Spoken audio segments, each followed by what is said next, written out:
kaziye mu kiganiro amazi y'ubuzima mutegurirwa kandi mugashikirizwa n'ishirahamwe Transworld Radio Burundi n'inshuti zaryo. Ikiganiro c'abana kiri mu nyigisho ngirakamaro mu byo kumenya Imana. Uhagarikiye ikiganiro Seve Nibona, umuhinga w'ivyuma Michel Namubano. Igice gitangurira mu rugo kwa Rugamba. Rugamba ariko araganira n'umufasoni wiwe. Inyuma yabo turumva amajwi y'abana bariko baravuga bongera bakina. Marita, Daje, no gufasha iki? ndakeneye uwomfasha kuva aha mu bwogero. Nibagiriye ca kibando canje mu cumba. Nta ngorane, nyegamira. Reka kumpenura, wagafi gato kanyerera. Icoma Yozefu agaheza gukora za Bekiye yanyemerera. Birambabaza kwama mpamagara umuntu ngo aze kumfasha.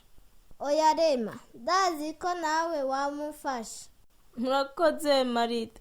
Niko rimwe rimwe mpora numva mbabaye mu mutima. Oya ntuhagarike umutima. Hanyuma rero nagomba ndagusomera ikete nome yanyandikiye.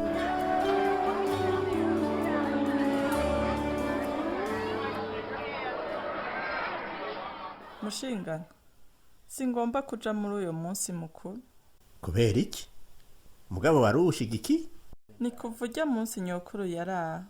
Ntumbwire ko hari ico wamubariye. Ego narabimubwiye. Mugabo yari amaze kubimenya.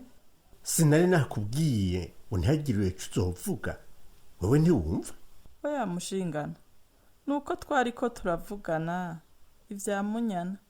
Ntanibuka n'ivyo twamye turayaga mu bitaro. Mwariko murayaga nande? Ikiyago nagiranye na nyokuru. Igihe wari kumwe na Munyana, nuko nyokuru yari karavuga ko hariho Imana imwe rudende. Nari nabikubwiye. Dusenga abakurambere. Nivyo twamenyereye. Nuko ntari bwaronka umuntu ameze nka nyokuru.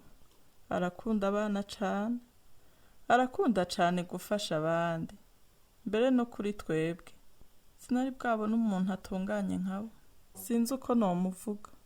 Uyo muntu yisuka mu bitamuraba nindi. Oya, ntawo muvuga nabi gutyo. Yamafasha abandi atampera yiteze guhabwa. Ivyo nivyo urambabarira Agatare. Ivyo nivyo yikundira. Nico kimuranga. Nimba hari umuntu maze kubona yuzuye urukundo, ni nyokuru. Ivyo vuze nivyo. Akarorero ninge n'ibintu byahindutse mu rugo rw'abasa bose. Ese ingene ka Marita kari karigorewe. Ego. Cane igihe umuntu nka nyokuru avuze ko hariho Imana imwe rudende. Avuga ivyazi. Urashobora kubona ko yizera vy'ukuri. Imbere yo kugenda nyokuru yadusigiye uyu murongo ngo tuwusome. Bibiliya? Kuva ryari twatunze Bibiliya muri iyi nzu? Igihe twari tukiri bato, twahora tugenda mu rusengero.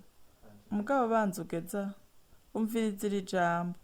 Nta handi agakiza kabonekera atari muri Yesu wenyene. Mw'isi yose nta wundi Imana yatanze ngo ashobore kudukiza. Urakoze cyane Gatare. Mugabo Gatare, wibuke ndi umutware w'umutumba wa Rwinyoni.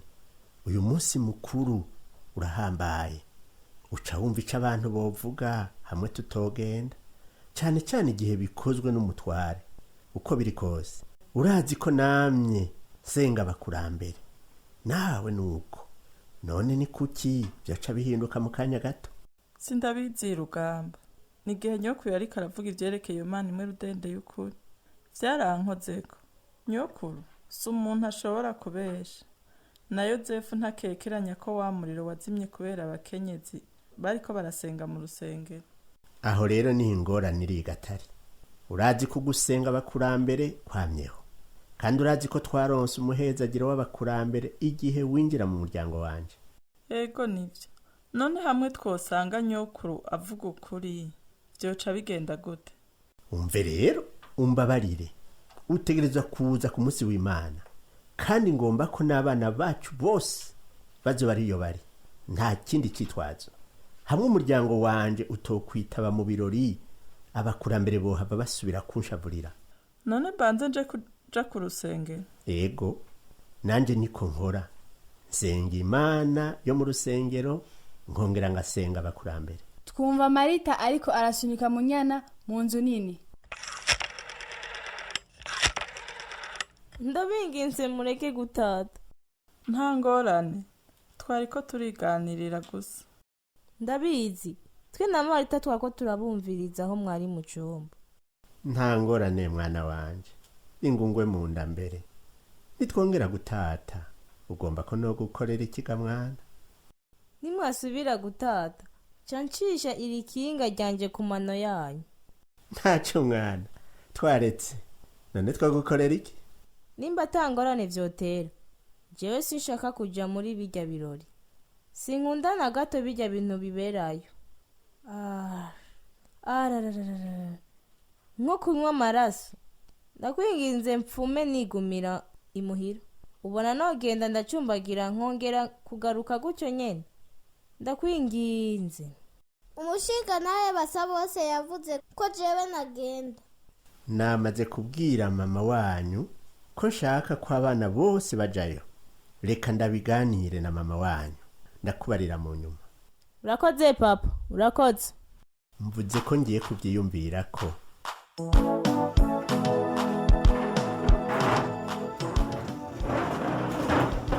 Nibaza ko bidakenewe ko munyana agenda. mama nanje ndavyemeye. ndumva ivyo uriko uravuga Gatarina, mugabo naraye ijoro ryose ndavyiyumvira. singomba kubabaza abakurambere, munyana ategerezwa kuza. yo papa ndakwinginze. oya, namaze gufata ingingo, ahubwo niwitegure nyaruka n'ingoga. nta ngorane papa, reka mbanze ngende mbwire marita ko bidashoboka ko tujana ku rusengero. ego nugende, mugabo ntutebe. yoze nujane na mushikawe umufashe kandi ntimutebe. ego papa, ingo tugende munyana. genda buhoro buhoro, jana buhoro. turumva yozefu ari batanguye gushika agarutse imuhira. munyana nawe agashika mu nyuma. bose umutima wabavuyemwo ntibakibasha no guhema. mama, papa, marita yazimiye. abo kwa basa bose bagira ngo yoba yaraye iwacu. Mukama ari Kigongo, none uyo mwana ari hehe? bavuze ko bose bari bakiri maso igihe bari bakiri ko barategura ivyo munsi mukuru. Rero ntibazi yari kuva mwijoro. kuva vangahe jo kumuhingamo. Urya mwana yarigore. nibaza ko ari umuntu yamutwaye. ni nk'uko Minani yabivuze, bamunyuruje kandi bagomba kumutanga nk'ikimazi cy'abakurambere bawe papa. byose niwe ho wabigize. rindira gato, ndazi ko abantu bose bababaye, mugabo nimubari ingene vyagenze. yozefu abwiye Rugamba ko marita atazimiye gusa kuva ejo. abo kwa basa bose bavuze ko ata mwanya bafise wo kumurondera, ko abantu bari mu gushika. ni kubera yuko bamufata nk'umwatsi w'indaro. ntibavuga ko ari nk'umwatsi w'indaro gusa, ahubwo bavuga ko hari ingorane yari kuri nyina, vyababaje abakurambere n'ibindi nk'ivyo. si vyiza namba, bavuga ngo nitwaba dushaka tuje kumurondera. Urabibonaga mushingana? urabona ivyo uyu munsi mukuru wanyu uri kurakora? sinzongera kumubona. bagomba kumwica kubera abakurambere babo. humura munyana na caba uraza kumwumva adodora ku rugi. papa, singomba kukubwira nabi, niwe watanze amahera y'uwo munsi mukuru. ntawuzi ibihava bimushikira. humura mwana, ngomba ndungika abantu baja kumurondera kandi baramuronka. mfise ubwoba Gatari, mugabo ntubibwira abana. mugabo birashoboka ko hoba hari umuntu yamuturaye. Ntugire ngo nakubahutse mushingana, mugabo ngira ngo uratahura igituma nahagaritse umutima ku bw'uyu munsi mukuru. kumbura ivyo uvuga ni ukuri, nta mwanya mfise wo kugira ico ndabivuga ko Gatari. dutegerezwa kubanza gutora aho uwo mwana ari. Rugamba ahamagaza abantu baja kurondera marita. bagenda mu migwi itandukanye kandi barumvikana inzira umugwi wose ufata. bariteguye kuja kurondera marita. uyo n'umugenzi w'umukobwa wanje, ni umwana w'imyaka 9. igihe bizomara sico kindaje ishinga. Ntimugaruke mutamuzanye. None ibyo munsi mukuru bica bigenda gute? Igihambaye ni iki? Ubuzima bw'umwana mutoya w'umukobwa cyangwa umunsi mukuru? Mwumvise ibyo navuze. Ntimugaruke mutamuzanye. abo barondezi baca baragenda kandi turabumva bahamagara izina rya Marita.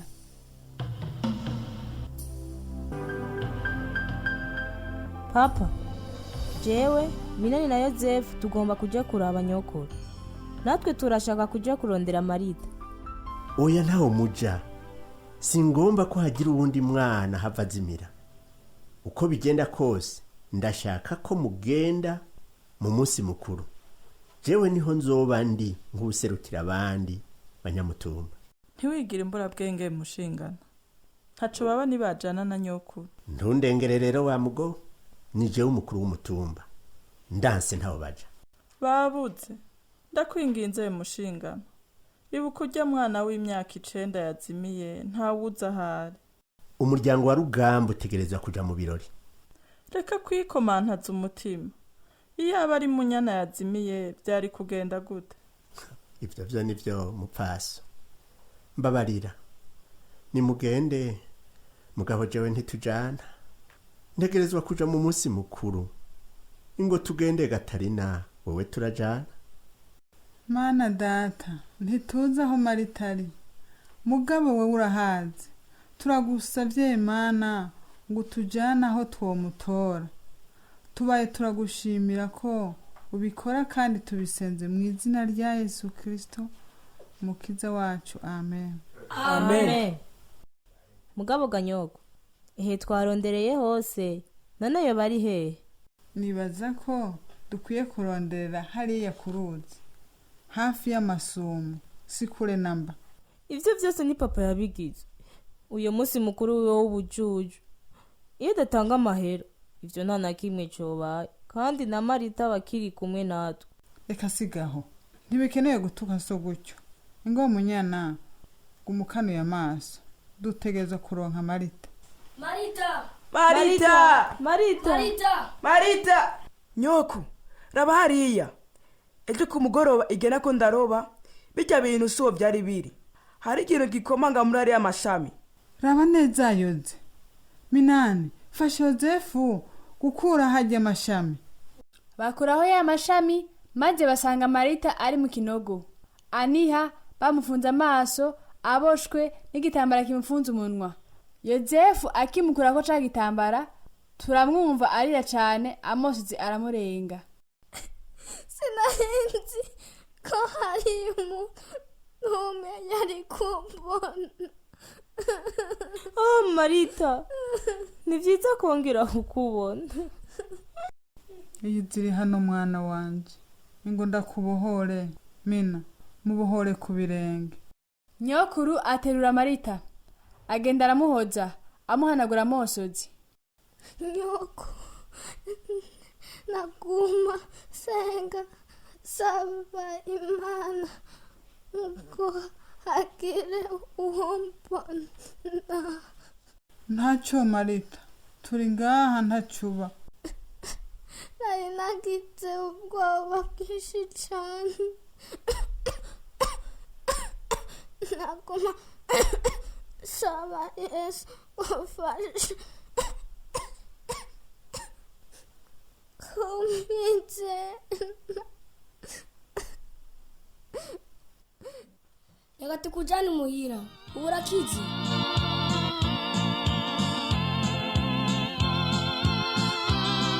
Rugamba na Gatarina bavuye muri vya birori kandi barindiriye hanze. Uko umugwi wose muri bamwe bari bagiye kurondera Marita ugaruka ataga kuri uzanye. Rugamba arushirizaho guhagarika umutima. Mbega yemwe mwana ari hehe? Hamwe abana batogaruka mu kanya gato. Njanja kubironderera. Nibaza ko ari vyiza kurindira. Sinkekeranya ko hava hagira abamubona. Raba hariya niba abana ndabonamwo Marita. Yo bamutoye. Marita yarokotse. Imana yaramuzigamye nkuko ijambo ryayo rivuga mu vyakozwe n'intumwa 4 ku murongo wa 12. Kandi nta wundi agakiza kabonerwamwo kuko hatarindi zina munsi y'ijuru ryahawe abantu dukwiye gukirizwamo. Ico kiganiro amazi y'ubuzima mwagishikirijwe n'ishirahamwe Transworld Radio Burundi n'inshuti zaryo. ababashikirije ico kiganiro naba abana Sengiyumva Emmanuel, Daniel Nibona, Grace Nibona, Dushime Anne Siela, ijwi rya nyokuru Consolate Kabura, umumenyereza w'igikino Samuel Sabimbo. Hagize ico bagomba kubaza canke gutunganira twandikire Transworld Radio Burundi agasanduku ka posita 1140 Bujumbura. Itelefone ni 22 24 26 57. Murakoze.